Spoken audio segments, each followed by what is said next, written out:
നമസ്കാരം. Q Malayalam UK ന്യൂസിലേക്ക് സ്വാഗതം. ഹാർലോയിലെ അരുണൻ കുഞ്ഞപ്പൻ്റെ കുടുംബത്തെ സഹായിക്കുവാൻ യുക്മ ചാരിറ്റി ഫൗണ്ടേഷനും ഹാർലോ മലയാളി അസോസിയേഷനും. ഏകദേശം ഒരു വർഷം മുൻപ് ഹാർലോയിലെ പ്രിൻസ് അലക്സാൻഡ്ര ഹോസ്പിറ്റലിൽ നഴ്സായി ജോലിക്കെത്തിയ അരുണിൻ്റെ തികച്ചും ആകസ്മികമായി ഉണ്ടായ മരണത്തിൽ കുടുംബത്തെ സഹായിക്കുവാൻ UKയിലെ മുഴുവൻ മലയാളി സമൂഹത്തിൻ്റെയും ആത്മാർത്ഥമായ പിന്തുണ ഉണ്ടാകണമെന്ന് അഭ്യർത്ഥിച്ചുകൊണ്ട് യുക്മ ചാരിറ്റി ഫൗണ്ടേഷനും ഹാർലോ മലയാളി അസോസിയേഷനും ചേർന്ന് ഒരു ഫണ്ട് ശേഖരണം ആരംഭിച്ചിരിക്കുകയാണ്.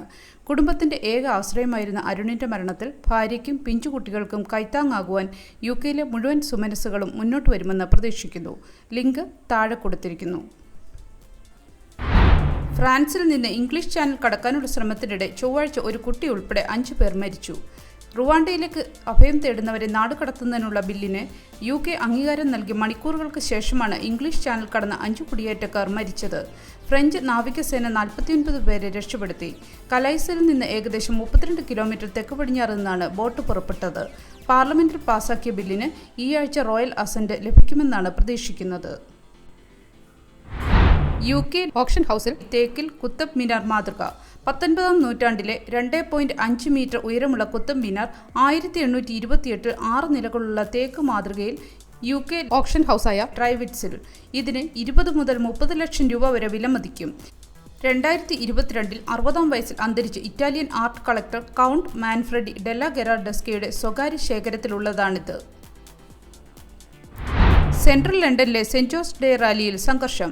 വൈറ്റ് ഹാളിന് സമീപം അനുവദിച്ച റാലിയിൽ ഉദ്യോഗസ്ഥർ ആളുകളെ നിയന്ത്രിക്കാൻ ശ്രമിച്ചപ്പോൾ ഒരു കൂട്ടം ആളുകൾ മെറ്റ് ഓഫീസർമാരെ തള്ളിയിടുകയും അക്രമാസക്തരാകുകയും ചെയ്തതായി പോലീസ് ചൊവ്വാഴ്ച പറഞ്ഞു. സെന്റ് ജോർജ് ഫ്ലാഗുകൾ ധരിച്ച് പുരുഷന്മാർ ഹൈവീസ് വേഷം ധരിച്ച ഓഫീസർമാരുടെ അടുത്തേക്ക് തള്ളിക്കയറുകയായിരുന്നു. സംഭവത്തിൽ 6 പേരെ അറസ്റ്റ് ചെയ്തതായി മെറ്റ് പോലീസ് പറഞ്ഞു. മൊത്ത ആഭ്യന്തര ഉൽപ്പാദനത്തിന്റെ 2.5% പ്രതിരോധ ധനസഹായം ഉയർത്തുമെന്ന് സുനക്. റഷ്യയും ചൈനയും ഉൾപ്പെടെയുള്ള രാഷ്ട്രങ്ങളുടെ ഭീഷണികളെ അഭിമുഖീകരിച്ച് UK ആയുധ വ്യവസായത്തെ യുദ്ധകാലാടിസ്ഥാനത്തിൽ നിലനിർത്തുന്നതിന് അടുത്ത 6 വർഷത്തിനുള്ളിൽ $75 ബില്യൺ അധിക പ്രതിരോധ ചെലവ് പ്രധാനമന്ത്രി ഋഷി സുനക് വാഗ്ദാനം ചെയ്തു. ഇതിനായി 2030ഓടെ UK മൊത്ത ആഭ്യന്തര ഉൽപ്പാദനത്തിന്റെ GDP 2.5% പ്രതിരോധത്തിനായി ചെലവഴിക്കുമെന്നും അദ്ദേഹം പറഞ്ഞു. എന്നാൽ പ്രതിരോധ ചെലവുകൾക്കായി 70,000 സിവിൽ സർവീസസ് ജോലികൾ പ്രധാനമന്ത്രി വെട്ടിക്കുറയ്ക്കുമെന്ന് ഡെയിലി എക്സ്പ്രസ് പറയുന്നു. വിസ നിയമങ്ങളിൽ വൻ മാറ്റങ്ങളുമായി യൂറോപ്യൻ യൂണിയൻ. ഇന്ത്യൻ പൗരന്മാർക്ക് ഷെങ്കൻ വിസ നിയമങ്ങളിൽ ഒട്ടേറെ ആനുകൂല്യങ്ങൾ പ്രഖ്യാപിച്ചിരിക്കുകയാണ് യൂറോപ്യൻ യൂണിയൻ. ഇന്ത്യൻ പൗരത്വം കാത്തുസൂക്ഷിക്കുന്ന UK പ്രവാസി മലയാളികൾക്ക് വളരെ സഹായകരമാകും ഇത്. പലപ്പോഴും കുടുംബാംഗങ്ങൾ ഒന്നിച്ച് യാത്ര ചെയ്യുമ്പോൾ യൂറോപ്യൻ യൂണിയൻ രാജ്യങ്ങൾ സന്ദർശിക്കുന്നതിന് UKയിലുള്ള ഇന്ത്യൻ പൗരന്മാർക്ക് കടമ്പകൾ ഏറെയാണ്. എന്നാൽ ഇന്ത്യയും യൂറോപ്യൻ യൂണിയനും തമ്മിൽ നടത്തിയ ചർച്ചകളെ തുടർന്ന് ഇന്ത്യക്കാർക്ക് 5 വർഷം വരെ കാലാവധിയുള്ള മൾട്ടിപ്പിൾ എൻട്രി ഷെങ്കൻ വിസകളാണ് ലഭിക്കുന്നത്. പുതിയ നയം അനുസരിച്ച് ഇന്ത്യൻ പൗരന്മാർക്ക് ആദ്യമായി 2 വർഷത്തെ കാലാവധിയുള്ള മൾട്ടിപ്പിൾ എൻട്രി ഷെങ്കൻ വിസകളാണ് ലഭിക്കുന്നത്.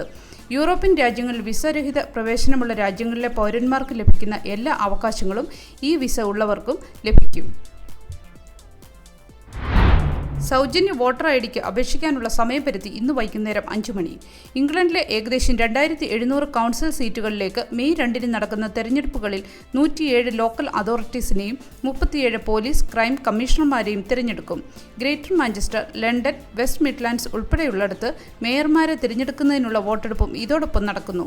ശരിയായ ID ഇല്ലാത്ത വോട്ടർമാർ ബുധനാഴ്ച വൈകിട്ട് 5 മണിക്ക് മുമ്പ് വോട്ടർ അതോറിറ്റി സർട്ടിഫിക്കറ്റിന് അപേക്ഷിക്കണം. തെരഞ്ഞെടുപ്പ് നിയമം 2022ന്റെ ഭാഗമായാണ് ഫോട്ടോ ID നിയമങ്ങൾ കൊണ്ടുവന്നത്. ശരിയായ ഫോട്ടോ ID ഉള്ള ആളുകൾക്ക് മാത്രമേ മെയ് 2-ലെ തിരഞ്ഞെടുപ്പിൽ വോട്ട് ചെയ്യാൻ കഴിയൂ. കുട്ടികൾക്കുള്ള ബ്രെയിൻ ക്യാൻസർ ട്രീറ്റ്മെൻറ്റ് ഉടൻ തന്നെ NHSൽ ലഭ്യമാകും. ബ്രെയിൻ ട്യൂമറുകൾ ഉള്ള കുട്ടികൾക്ക് വീട്ടിൽ തന്നെ കഴിക്കാവുന്ന മരുന്നുകൾ ഉടൻ ലഭ്യമാകുമെന്ന് NHS അറിയിച്ചു. ഇത്തരത്തിലുള്ള ചികിത്സ ആദ്യമായാണ്. പ്രത്യേക ജനിതക മാറ്റമുള്ള താഴ്ന്ന ഗ്രേഡ് ഗ്ലിയോമകളുള്ള കുട്ടികൾക്കും ചെറുപ്പക്കാർക്കുമാണ് ചികിത്സ. കീമോതെറാപ്പി കൊണ്ട് വരാവുന്ന പാർശ്വഫലങ്ങളിൽ നിന്ന് മുക്തി നേടാം. ഹോസ്പിറ്റലിൽ നൽകുന്നതിന് പകരം വീട്ടിൽ നൽകുന്ന കോമ്പിനേഷൻ ചികിത്സയാണിത്. അനിയന്ത്രിതമായ ട്യൂമർ വളർച്ചയ്ക്ക് കാരണമാകുന്ന മാറ്റം വരുത്തിയ BRAF നിർമ്മിച്ച പ്രോട്ടീനുകളെ ലക്ഷ്യം വെച്ചാണ് ഇത് പ്രവർത്തിക്കുന്നത്. ഫസ്റ്റ് ക്വാർട്ടറിൽ UK പേ സെറ്റിൽമെൻറ്റുകൾ താഴ്ന്നതായി ഇൻഡസ്ട്രി സർവേ. മാർച്ച് അവസാനം വരെയുള്ള 3 മാസങ്ങളിൽ ബ്രിട്ടീഷ് തൊഴിലുടമകൾ ജീവനക്കാരുമായി കുറഞ്ഞ ശമ്പള സെറ്റിൽമെൻറ്റിലെത്തി. 2024ന്റെ ഫസ്റ്റ് ക്വാർട്ടറിൽ ശരാശരി അടിസ്ഥാന ശമ്പള സെറ്റിൽമെൻറ്റുകൾ ഒരു വർഷം മുമ്പുള്ളതിനേക്കാൾ 4.8% കൂടുതലാണ്. ശമ്പള വർധനവ് വീണ്ടും ഉയർന്നേക്കും എന്നതിൻ്റെ സൂചനകളുമുണ്ട്. ഏപ്രിലിലെ ആദ്യകാല കണക്കുകൾ സൂചിപ്പിക്കുന്നത് ശമ്പള സെറ്റിൽമെൻറ്റുകൾ വീണ്ടും ഉയർന്നേക്കുമെന്നതാണ്. ഒരു നല്ല ദിവസം ആശംസിച്ചുകൊണ്ട് ഈ വാർത്താ ബുള്ളറ്റിൻ പൂർണ്ണമാകുന്നു. ചാനൽ ലൈക്കും സബ്സ്ക്രൈബും ചെയ്ത് പ്രോത്സാഹിപ്പിക്കണം.